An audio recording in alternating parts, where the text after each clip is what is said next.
Hello po mga manay and welcome sa ating kusina ngayong araw. Tara samahan niyo po ako dahil gagawa ako ng mabilisan na pangmeryenda para sa aking mga chikiting. Kaya naman tara na at atin ang umpisahan. So dito nga eto na saktong-sakto dumating na yung in-order ko online na donut maker. Kasi yung dati kong ginamit ay naibigay ko na sa aking kaibigan para daw magamit niya na pang negosyo. Kaya naman nag-order na lang ulit ako ng bago. At ito nga yung napili ko dahil bukod sa kulay white, gustong-gusto ko ay white malinis tignan, ay maganda rin ang mga reviews ng mga nakapag-order sa kanila. Then sa kanyang socket, kakailanganin natin ng adapter para magamit ito at syempre titignan na natin yung loob.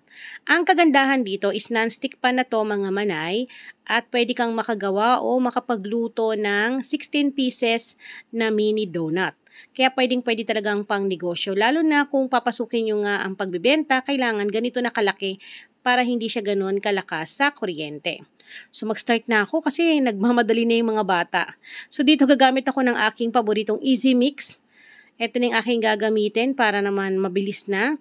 Dahil ito ay nilalagyan lang ng tubig. At dahil nga gusto ng mga bata ay chocolatey ang donut nila, ito yung aking napili para mabilis na lang.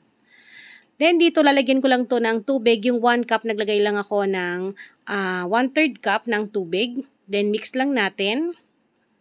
O diba, ang bilis lang. Pagkatapos natin ma-mix ay pwede na natin i-set up yung ating donut maker. So once na nag-red na siya, na isaksak ko na to mga manay, ay pwede nyo na yan lagyan ng inyong chocolate butter.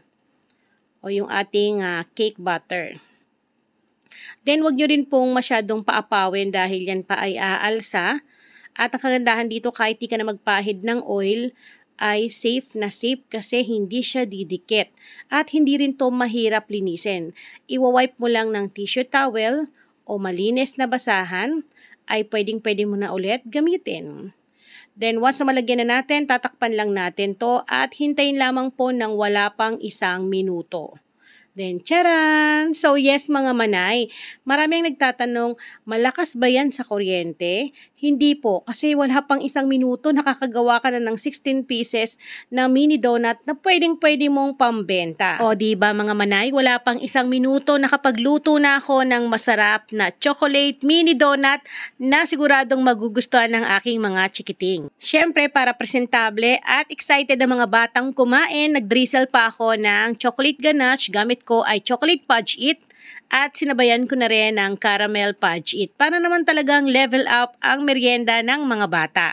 So ayan mga manay ha, dagdag idea at sa magtatanong ng ating donut maker, ilalagay ko na lamang po ang link sa aking description box sa baba. Paalam!